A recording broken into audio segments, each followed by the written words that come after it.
everyone. Welcome to or welcome back to Unpacking Potato, the podcast where I, Henny, the self-proclaimed potato, unpack a variety of different topics. I am recording my first official video episode, and it is not in a studio. It is not in a aesthetic office. I am in the middle of legitimately tearing apart every corner of everything and reorganizing and throwing things away. So I just felt like recording, and I told myself the next thing I'll be recording, I'll record video. So I'm just going to do it, and you get to kind of see what it's like. I guess the way it is. And then you can see that it'll look better later, and then you'll see that I've made progress. So that's always great. I wanted to talk a little bit about self-worth today, and particularly untying self-worth from things that you've tied your self-worth to in the past. And the reason I want to talk about this is it has been coming up a lot in my life in the last few years, actually. I have untied myself from my job position. I used to be a social worker and therapist, and I removed myself from that role, and I had to untie myself from that job description, and just like it was a big part of who I was as a person, and it still is. I had dinner with some friends today, and I met a new person. We were talking about social work degrees because she also did a social work degree, but she now works in education. And we were just talking about it, and I realized it will always be a part of my life, and that won't change. Just how I utilize that education and that experience in the future will change, but it's still a part of me. But I did still have to go through the process of untying my self-worth and untying how I describe myself a little bit too, and where I derive value from myself. And I've had to do that a few different times for different reasons. And I just wanted to talk about my own experiences with that in case you've experienced something similar or are experiencing something similar. So yeah, let's just get into it. For me, I used to be a social worker, like I said, and untying myself from that was hard, and it was difficult for sure, but it was clean. I was in this job, and then I left a job. Like I was in a job with the position, title, everything, and then I left it. So that was pretty clean cut. So the transition wasn't as jarring, I think, because I was ready for it. I was looking forward to it. I was preparing myself for it going forward. And so it wasn't as hard, I think, as some other things might be. And those other things being tying myself to a role of being a helper. And that has a little bit to do with my profession as a social worker. It is legitimately called a helping profession. But in general, a lot of people go into this profession because they want to help others, whether that's something that they've been doing their whole lives without even trying. That's the role that they've kind of put themselves into, or that society has put them into, or their family dynamic has put them into. But something happens where you have a calling of wanting to do this kind of work. So I do find that a lot of people who pursue social work have this desire to help people. And I've always been that person. I've always wanted to help people. I've always wanted to be the person that my friends could come to, and I started tying that in with my self-worth. I was the friend everyone could talk to, the friend that you could trust with a secret, the friend that gave good advice about something, the friend that was just a good listener. All these things started becoming things I prided myself in being. And one of the reasons I decided to quit being a therapist is because I was unable to be that person for my friends and family because I was too burnt out from work. So my compassion and empathy level was just zero. I realized I didn't want to be like that. I liked who I was as a person, and I still do. I still value these attributes of myself, and I think it's a great characteristic to hold, to be helpful to people.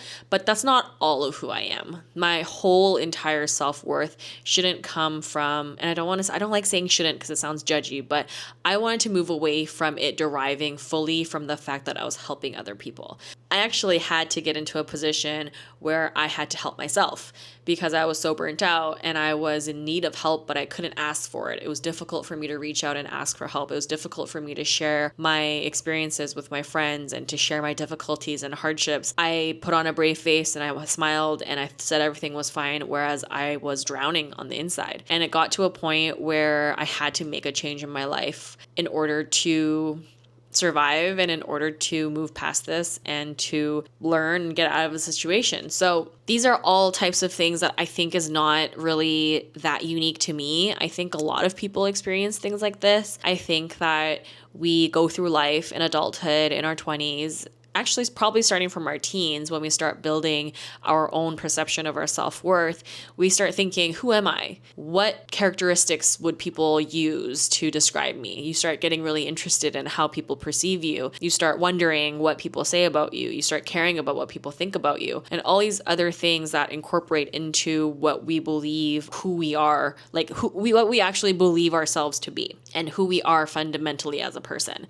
And when we're younger, I think we just want to rush into becoming someone and then staying that person. And anything that changes is like scary and difficult and wrong. But I guess it depends on your experience. But I think we kind of get pushed into that idea of you're either a jock or a nerd or whatever. Like there's all these different characters that you can be and you can become, like almost like you're choosing from a video game. And then you go into adulthood and you realize, oh, that's not actually who I'm going to be. I was a nerd in high school and then I went into school and I actually wanted to become a dancer, or I wanted to become a writer, or I wanted to do something different, creative.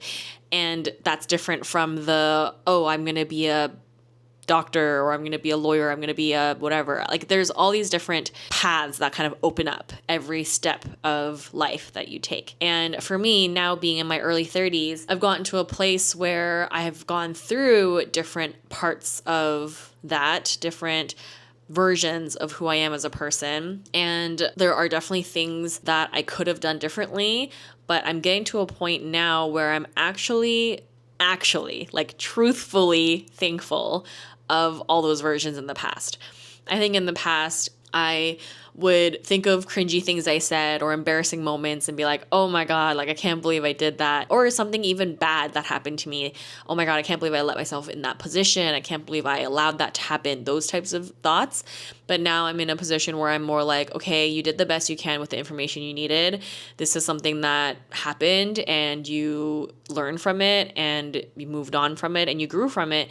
And it's okay. And I think a lot of that comes into play with the self-compassion piece, because self-compassion is something that I've been striving for the last few years, but I guess more seriously in the last year. And if you've been listening and following along on the podcast, you know that. But I think that it's important to sit with who we are and reflect and acknowledge the experiences that we've gone through and pushed past or grew from, and understand that it doesn't make us one singular thing. It doesn't make us just a helper. It doesn't make us just anything, just a mom, just a student, just one singular role. We wear so many hats throughout the day. We are complex human beings. I know that there's a lot of experiences that might be shared experiences, but everyone still perceives them differently and experiences them differently, which is why I want to share my own story, because I think the more stories that are out there, the better. And the more perceptions and the more lenses that people can express, the better. And I think everyone should take everything I share with a grain of salt, and everyone should take everything anyone else shares with a grain of salt and try to incorporate that experience into how you maybe reflect on yourself, but be cognizant of the fact and aware of the fact that you are your own human with your own very, very unique lens, and you're going to perceive things differently. It's just good to have some sort of an idea of how other people perceive things sometimes, but it doesn't mean you have to experience it that way too, and you have to take it on yourself. So that's kind of like my little tangent on the side, just to remind you that, yes, I do these episodes and I've been doing my podcast for a long time now. And I just want everyone to get something out of it, but it's not like the be all end all. Like this is how you have to experience things or how you have to think of things. I don't ever want to come off that way.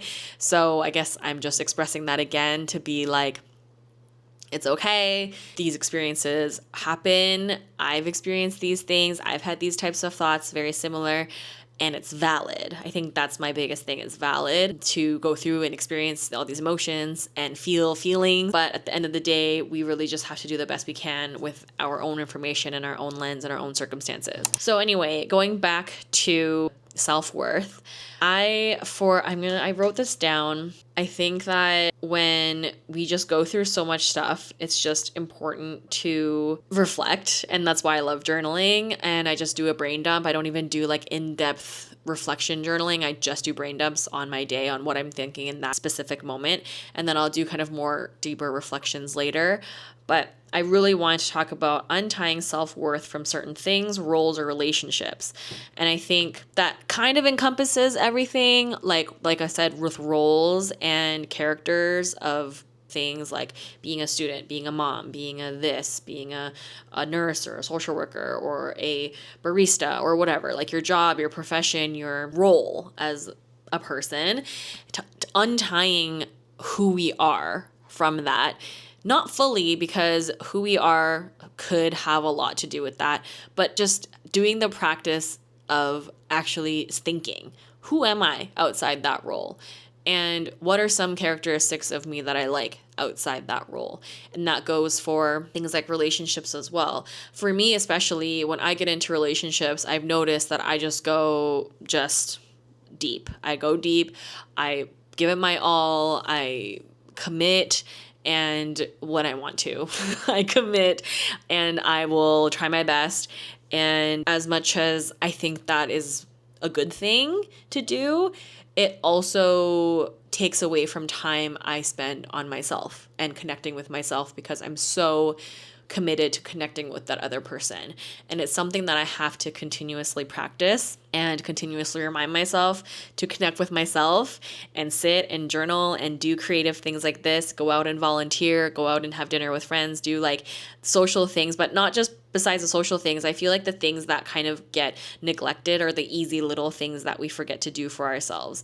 And it's something that I'm not like quite proud of, but it's something that I think is worth acknowledging and talking about, because particularly in relationships, we can fall deep in the phases of falling in love, especially the chemicals that are firing in our brain when we are getting to know someone and falling in love with that person.